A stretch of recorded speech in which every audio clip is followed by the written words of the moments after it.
Hi hello বন্ধুরা, welcome back to my channel. আগে একটা ভিডিও ড্রপ করেছিলাম অন্ধকারের রিভিউ, আজকেও একটা অন্ধকারের রিভিউ দিচ্ছি।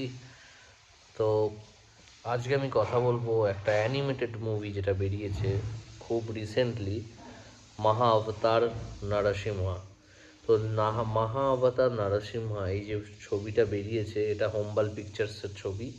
যারা কেজিএফ বার করেছে, পুষ্পা বার করেছে, কান্তারা বার করেছে, তাদেরই প্রোডাকশন হাউসের ছবি। এবং এই যে এই ছবিটা মহা অবতার নরসিংহা, এটা তোমরা সকলেই জানো এই গল্পটি। যারা জানো না অবশ্যই হলে গিয়ে এই অ্যানিমেটেড ছবিটা দেখো, কারণ এই অ্যানিমেটেড ছবিটা কিন্তু খুব ভালো হয়েছে এবং তোমাদের সত্যিই ছবিটা দেখে খুব ভালো লাগবে এবং তোমরা অনেক কিছু জানতে পারবে।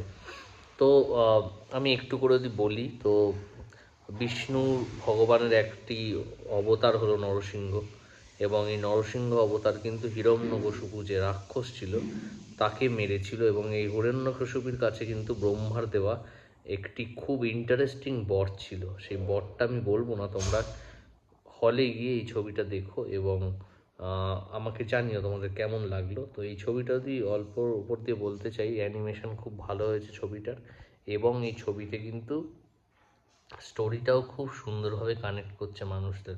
হ্যাঁ, তোমাদের দেখে কিন্তু ছবিটা বেশ ভালো লাগবে। তো বেশি কথা বলবো না, একটা অল্প বাজেটের ছবি কিন্তু খুব ভালো কালেকশন করছে। লাস্ট উইকেন্ডে এই ছবির কিন্তু শো প্রায় 300% জাম্প করেছে।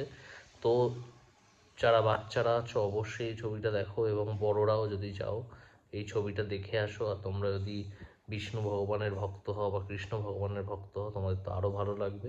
তো মহাবতার নরসিংহর মতো এরা সামনে 10 বছরে আরও অনেকগুলো ছবি নিয়ে আসতে চলেছে, এক একটা অবতার নিয়ে।